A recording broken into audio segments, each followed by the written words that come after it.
Welcome back to Ruud Talk. We're at episode 3 this year. It was a great episode the last time with Dominic joining us together with Barbara. And today we have a new host together with me. It's or not new, but you're back again on the episode, Alex. So welcome to you, former player, former Roland Garros legend, Alex Corretja. How are you doing? Hello, Casper. So welcome everyone again to another Ruud Talk, and I'm so happy today. Yeah, today you're not gonna have to deal with Barbara Shed. You're gonna deal with Alex Corretja. I know she's much better than me, but this time they gave me a wild card.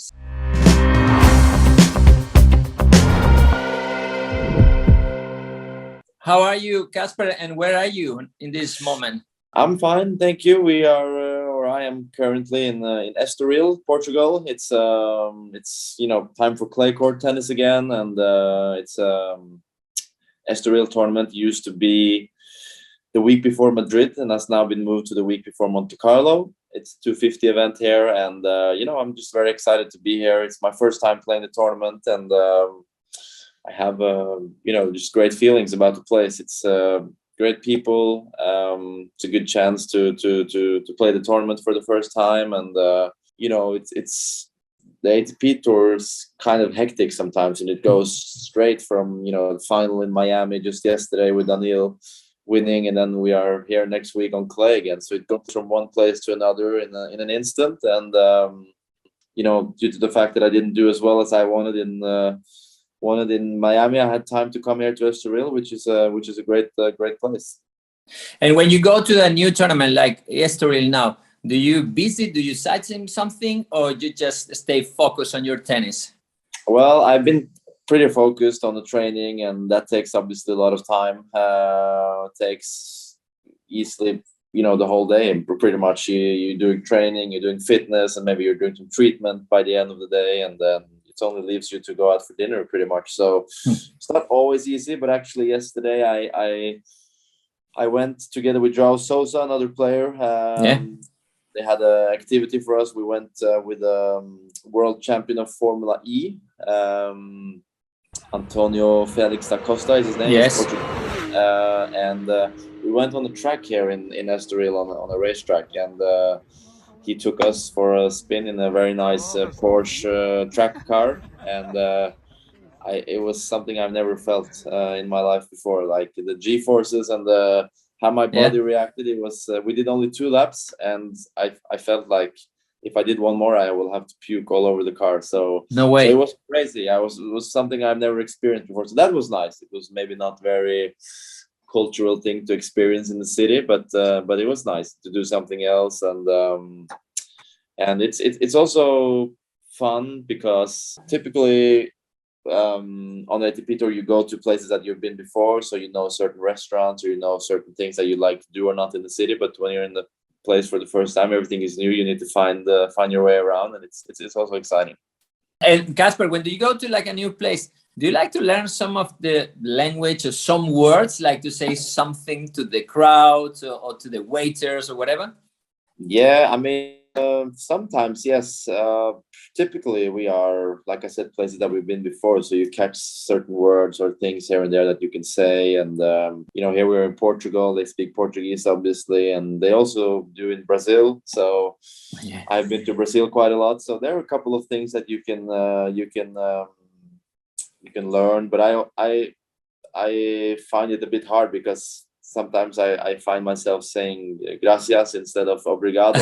So because I find in my mindset is that we are in Spain or we are speaking Spanish, but so I do that mistake sometimes.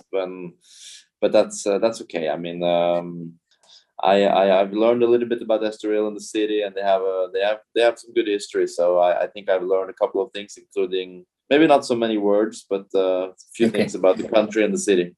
Yeah, well, the good thing is in Portugal, pretty much a lot of people understand Spanish. So, but it's better to say obrigado. Obrigado to you for this answer. And well, Casper, we're back on clay. That must be something special, no? When did you start hitting? Because you didn't have that much time.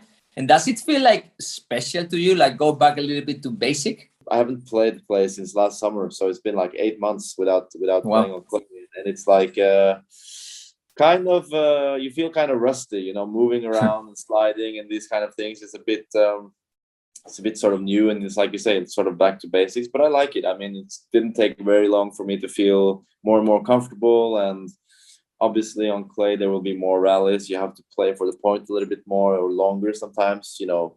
It's not just easy to hit the serve and then a big winner after the serve, for example. It maybe takes 2 or 3 extra shots. So I think that's exciting. That's sort of what I like about clay. It's really have to earn your way to win the points, and if you want to hit a winner, you'll have to hit a really good shot, because sometimes on the faster surfaces, I find that the winners come a little bit too quick sometimes, and there's not really too many rallies. I mean, and what's the toughest part? Because I mean, even if you know how to play on clay and you love clay, sometimes to slide and to get a little bit more spin, because you feel like, oh, Jesus, now I'm doing nothing with the ball. So even if you go back for return, what's the situation for you to adjust in this moment, like these days at the beginning when you start again on clay?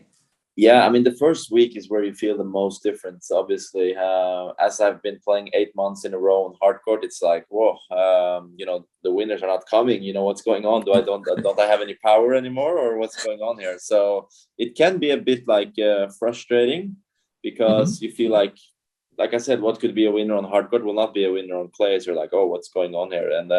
But then it's the same way. I mean, it's a little bit not maybe easier to defend, but you can get to more balls, I would say, on clay, because the ball is not as fast. But then, you know, as the weeks go on, you sort of your body or your eyes, your reaction time, it sort of adapts to the clay. So by the time you're coming, you know, a couple of weeks in, it feels a little bit more normal again. But, you know, in the end, the clay season isn't very long. It's only 2.5 months or close to 3 months.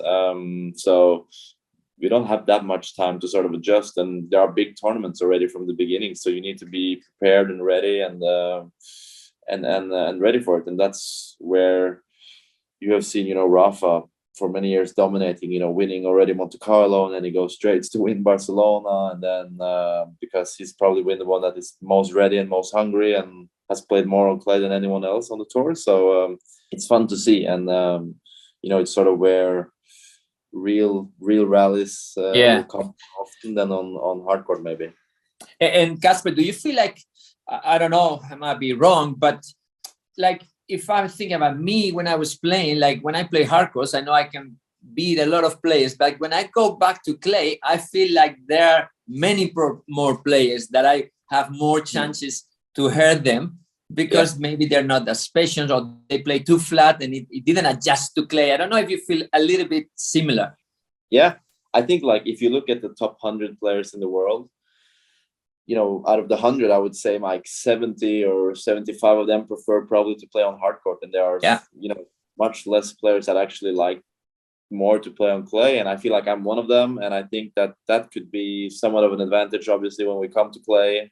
You have people that, you know, really don't want to be there at all. They want to get ready for grass, and, you know, looking forward for the rest of the year after clay. And then you can have some of these matches where, you know, might just be enough to hit 3 or 4 heavy shots in a row, and, you know, your opponent might do something stupid or crazy because he doesn't have the patience to play with you. And that's something that is an advantage for clay court players, obviously, when we play on clay. But then again, if you have, you know, if a clay court player is playing more of a hard court player and a flat player on hard court, the hard court player probably feels, you know, I'm going to have, you know, all these shots to hit down. I can hit winners from anywhere because this guy is just playing topspin all the time. So it goes back and forth, obviously. But obviously, yeah, on the clay, it's like, for those who like to play on clay, it's very sort of comfortable and nice feeling to have. And the feeling is not maybe so much like, you know, I'm going to win every match, but it's going to be like, I'm going to be very tough to beat on clay, because if I am physically ready, I can last for many hours, and whoever wants to beat me on clay will have to play incredible tennis for minimum 3 hours. That's sort of what you have to do. If you want to play Rafa and beat Rafa at Roland Garros, when you're going out to a match, you're thinking, okay, I'm going to have to play the best match of my life for at least 4.5 hours, because even though I'm playing great, he will play unbelievable back. And if I play well, he plays well, it's going to be a long match. So it's like not many players are prepared to do that, I think. And that's why you've seen some of the clay court players be so successful on clay, obviously. You mentioned Rafa now. So do you think like playing Rafa on clay, or especially best of 5 at Roland Garros, it could be, we mentioned, probably one of the toughest things in the sport or so. But is it something like to go before the match thinking like, okay, even if I play great, maybe it doesn't depend that much on me, which it can be a little bit of a little bit relief situation, but also thinking like, okay, it's not up to me.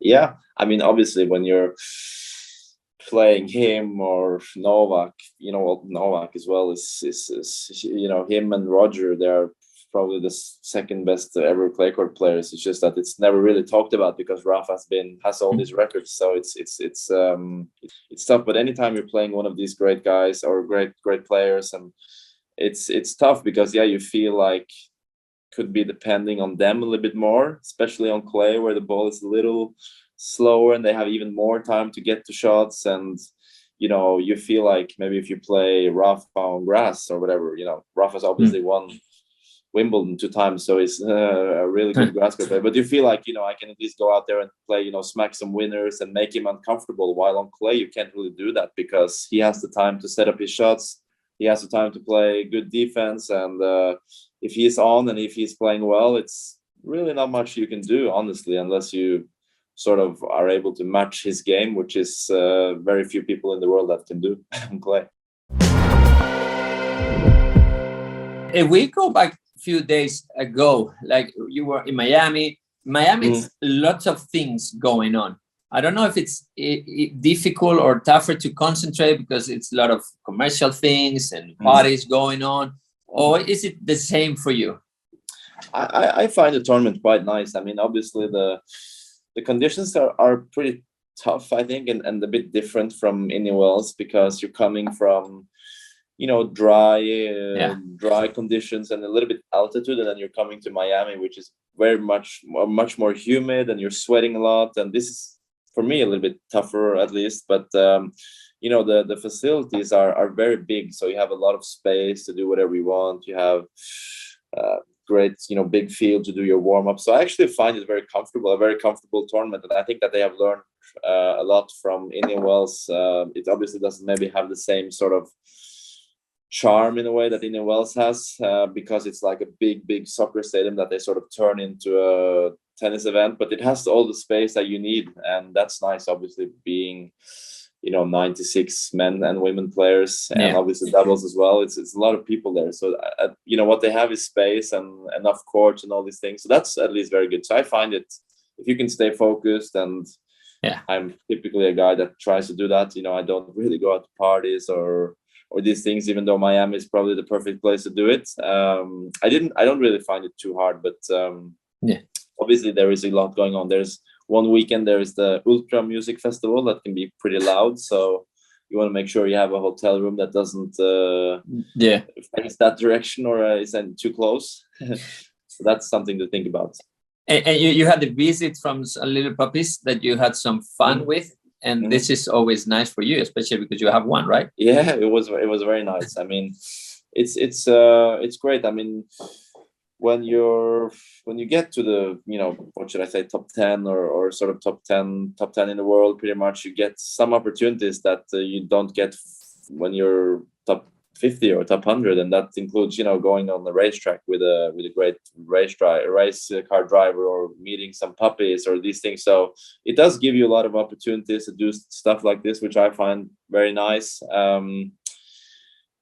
We are playing so much tennis anyways as it is on tour, so it's nice to mix up and do something else. And the puppies was great. We went to a shelter and seeing the work that they do for cats and dogs and this stuff is very nice. I think that there were a lot of players, including myself, that sort of wanted to take one of the puppies home, but obviously it is not that easy, obviously, to take one dog home from the States to Europe. But they were very nice and cute, and it was a nice experience.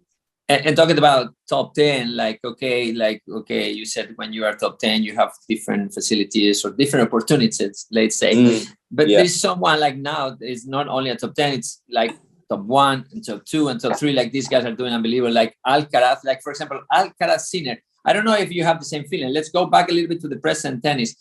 Yeah. The way they're playing, I feel from outside, they're like stepping a little bit higher the bar because they go way too fast. Oh, I'm getting too old. That for me, it's too fast. But I don't know if you have the same feeling watching that, even if you are 4 or 5 in the world. Yeah, I think so. I mean, they are playing at an incredible pace. You know, first of all, they don't hold back pretty much any time. There are a couple of slices here and there, but from the forehand and the backhand, they have, to me, you know, perfect shots. They can hit winners from anywhere. They can defend well, and they just, even from defense, they just rip it back and forth. And it's funny, like when I came to the academy in Mallorca and had my first practices with Tony, it was funny. I was playing with a junior player at the academy, just hitting from the baseline, and he took up his phone and it started timing us to see how quick, like in 30 minutes, how many balls we can hit back and forth. Or sorry, in 30 seconds, how many balls have we hit back and forth?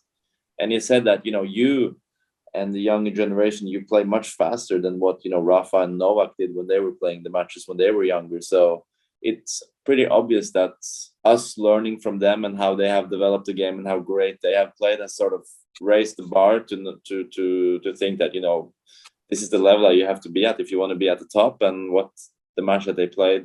But then you also have different, you know, play styles. You know, when you have Sinner against Medvedev, it's not going to be that fast because Daniil is able to slow down the rhythm a little bit more. He stays way further back.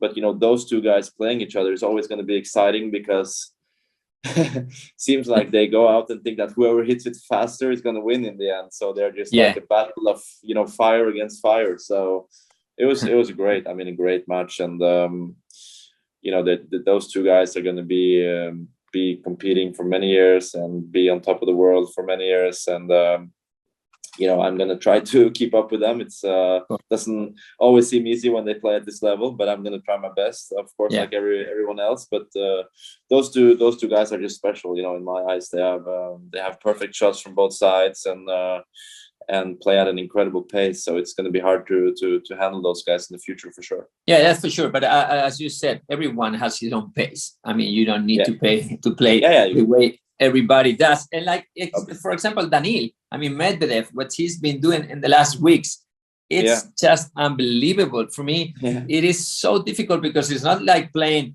only in the States or no, it's like coming from Europe and then Middle East and then going to the States and hanging in there and winning and keeping just fighting. It's something amazing me so much, even if at the beginning of the year, Australian Open was not his best result. So he might be someone difficult to figure out how to play, no? Yeah, for sure. I mean, he had, you know, last year, not what I would consider a bad year at all. He got to world number one. He wasn't maybe world number one as long as he wanted, but he was world number one. And I feel like I read, you know, critics about him online that, you know, blah, blah, doesn't deserve to be number one or whatever because he had maybe a little bit poor fall or end of the season. But, you know, then he steps up and thinks, you know, here I am. I'm going to show everyone what I can really do. And what he has done in the last 2 months is just, like you said, incredible. I mean, I always found, you know, Daniil one of the best players in the world, even though after Australia, he was ranked number, 12 or 11. You still consider him as top 5 player because his potential and his game when he's at the top is just incredible. And that's what he showed. And just shows you how crazy and how small margins can be in this sport sometimes, because confidence is pretty much everything for us. And you get that first victory and then it sort of develops, the ball starts kind of rolling, and then he just goes for another one and another one. And that shows what confidence can do with you in any sport. And for him, it's just really funny and nice to see, because it does seem like he was struggling a bit last year, and I felt sorry for him because at the finals in Turin, he lost 3 matches, 7-6 in the third in the group stage. So you're like, or sorry, I don't want to say bad words, but you're thinking like, oh, I feel sorry for him because he's so close to maybe winning the group, 3 tiebreaks away from winning the group, but then he goes home, didn't even win a match. So it's just incredible how small the margins can be in tennis sometimes, and it's just great to see that he stepped up. And I thought the speech was funny from Sinner that, you know, congrats for this, you know, last 4 or 5 tournaments, but now it's clay, so let's see how you're you handle there, because he's maybe not as fan as Clay as maybe I am. And for him and for the other Russians and Belarusians, for this year, they're going to be able to play at Wimbledon, which, I don't know, we heard something about Sabalenka that she says that on the locker room, there's a lot of tension in the women's side. It might be because there are more Russians or Belarusians or Ukrainian. I don't know if in the men's side, do you talk about that in the locker room, or is something that difficult to talk about that you prefer everybody to just keep it with respect? No, I mean, this is obviously a sensitive subject, so it's tough to say too much. But last year I felt sorry for the guys. I mean, they have nothing to do with this. It's not sort of their fault where they were born.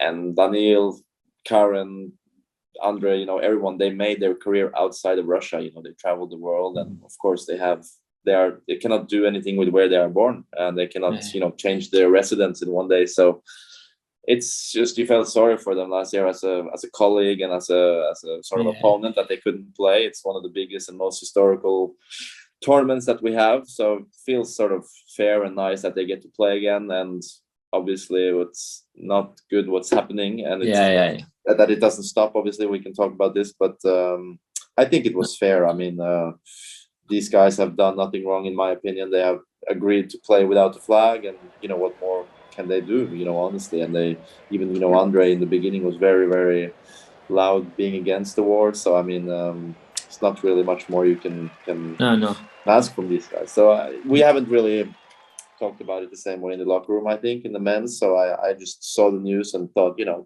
that's nice for them. I thank you for that. It's a tough question and tough topic. Well, there's something that I hope it might surprise you, because we have a special guest that knows you apparently very well, that teaches you a lot, that knows how to play tennis, and she knows you very well. So I think we're ready to welcome someone that I hope is gonna just help us to know a little bit Casper better, and hopefully, I don't know, can you believe someone that knows you well, that plays tennis? It's a little bit younger than you, and it's a lady. A little bit younger from me, and it's a lady. So does that mean she's older than 18 or younger? Somewhere there. I really don't know exactly now her age, but maybe somewhere there, maybe a bit younger than that. A bit younger than that. I think I think I have an idea of who it could be. So they like to, apparently they like to imitate you. Yeah, I think I have an idea that it might be my youngest sister. So let's see if I'm right or not. Hello, hey, Charlie. Welcome, and thank you for being with us. I mean, such a nice moment. I mean, I don't know what am I doing here. I should change my name now, but my surname. But it's such a nice feeling to have you both here. And let's put some pressure to Casper. Charlotte, where are you, by the way, Charlotte, right now? Can we know? Yeah, right now I'm in Mallorca in the Rafa Nadal Academy. Okay, so ¿podemos hablar español? Sí, un poco, pero no mucho. Okay, un poco. Yeah, that's what Casper always says to me. Un poco. Like, don't push me too much. Let's not speak Spanish. Yeah. Just like me. So, Casper, we're going to start with you. How is her tennis? Charlotte's we call her Charlie at home. So Charlie's tennis, it's powerful. It's she has a great backhand.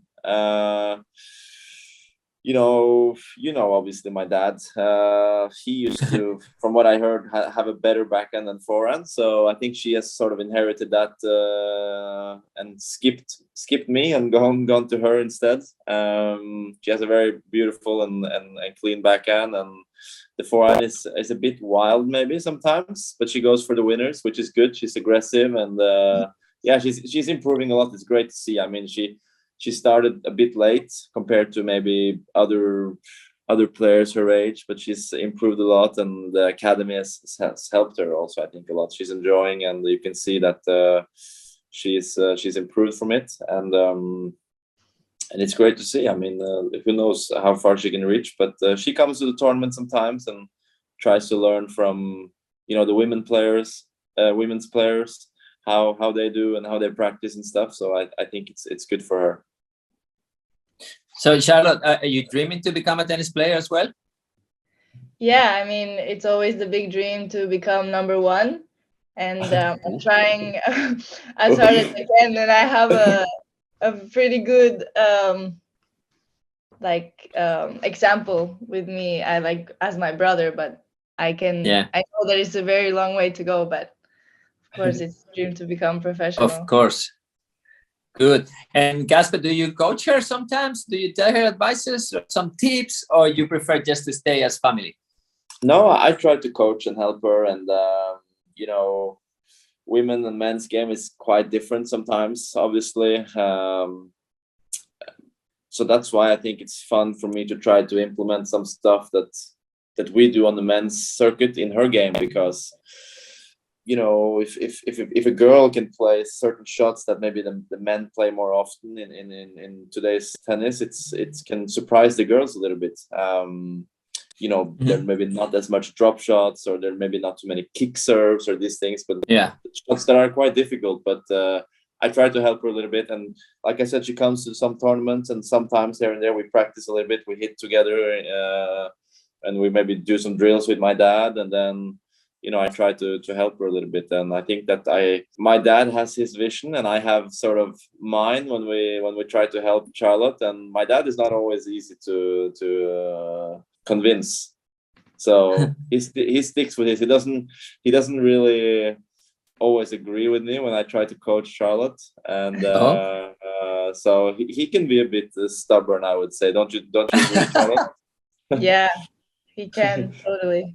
And Casper understands you very well when he coaches you? Well, I think yes, but at the same time we have pretty different style of playing. I remember after that match, he explained, he came to me and he told me, yeah, you look more like Yannick Sinner's sister than my sister, because I play a little bit more flatter than him. So that was a bit funny, yeah. And some things that we feel like, okay, can you tell us something about Casper? Because we know him, he's well respected, he's such a great player, he's someone very special on the tour, but something that we can know about him that we don't know that you can tell us? Like if he makes jokes, if he likes to stay a lot on his phone, something like that?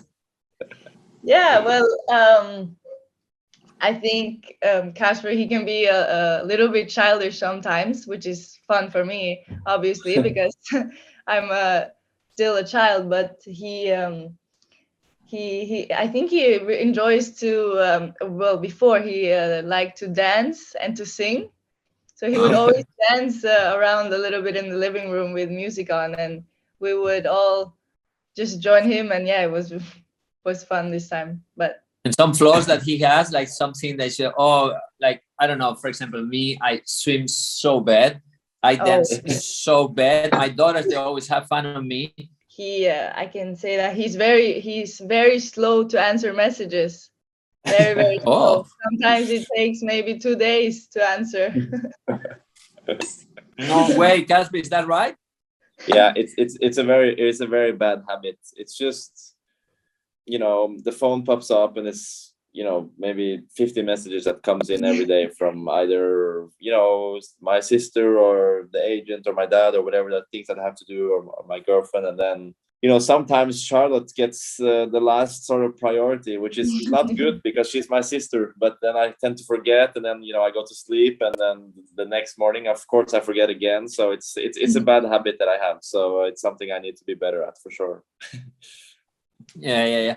And you, Casper, do you pick on her? Like, I mean, Charlotte, do you like when he replies to you, he texts you, you reply right away? Or it's when he texts, it's like such a big surprise that you are like, oh.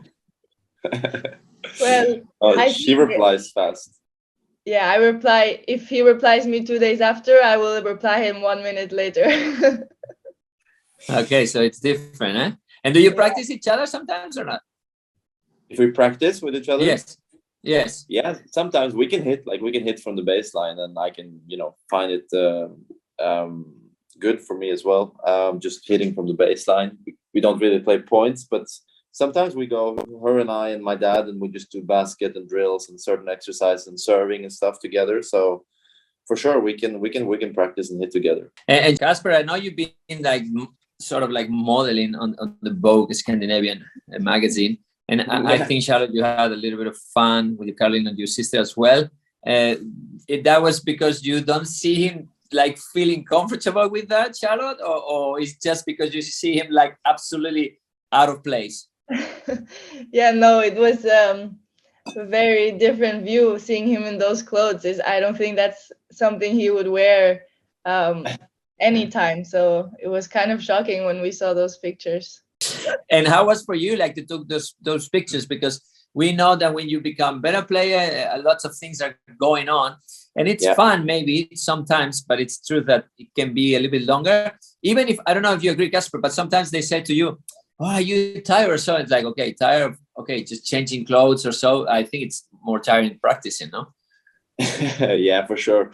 This shoot was very long, so it was almost 7 hours that we had to do some stuff. So yeah, we had to have dinner and everything. So it was like this was long, the Vogue shoot, but it was fun. I mean, it's not something, I think that if you are in Vogue, it's maybe once in your life probably, and then that's it, unless you are a professional model or whatever. So for me, in my case, I thought, this is maybe like a once in a lifetime opportunity to do something different, and I'm just gonna get along, or go on and get along with try to get along with everyone and do as they say. And there are certain pictures that didn't make the print that were even crazier clothes than what you saw, that we had we kind of said no to those pictures, but it was fun. It's another experience, obviously, and I don't read a lot of magazines, but Vogue is obviously, I guess, the biggest there is. Thank you so much for your time, and of course, we wish you the best, Charlotte. All